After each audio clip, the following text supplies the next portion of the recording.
Hi and welcome to this video lesson. Again, I want to take a look at the analytical approach because I think this one is by far the most important one. Chess positions tend to be tactical in nature more often than strategic. Okay, let's do a quick recap. Do you remember lesson 1 and so on?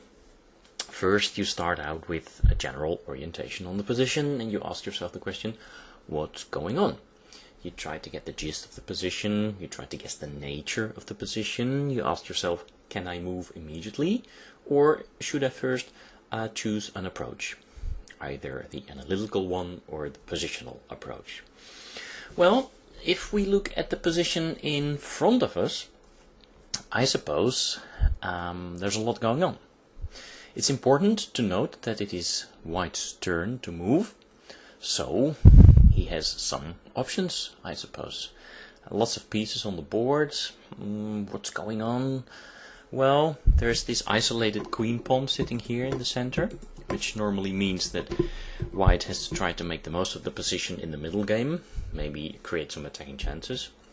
And Black would like to exchange pieces so that he can gradually go into an endgame where he can more easily pressurize this weak pawn on d4 and maybe hope to win the endgame with an extra pawn. So these are just a few general considerations, important to get the gist of the position. And well, we see some attacks also on h7 and on c6. There is some pressure, and of course there's pressure against the d4 pawn immediately. So it would also appear that right now the position is tactical in nature. But can we move immediately here? I mean, is it very obvious that we are in check and that we have only one move? Or did Black just take our queen so that we are more or less obliged to take back the queen? Something like that? Well, the answer is no. And it would seem that we have some moves, like knight takes c6 maybe, or bishop g5, or maybe bringing a rook to d1 or e1, etc., etc. I don't really know. Okay, well, that's good as far as the orientation on the position is concerned. Well, we already decided that the position is tactical in nature, so we choose our approach, and that will be the analytical approach. Now let's do a quick recap of that one also. And well, I suggest you come up with the 5 phases yourself, the ones that I taught you in earlier videos. Do you remember phase number 1? Tactical breakdown.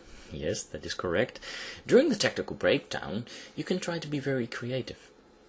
You can try and look for many motifs and see if somehow they are interconnected, so that later you can base your choice of candidate moves on these interconnectedness of ideas.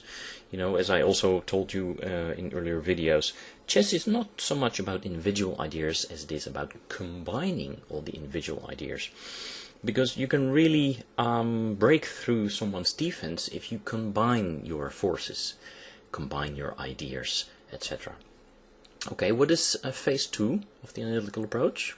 Once we've done the tactical breakdown. I'm giving you a few seconds here to come up with the right answer.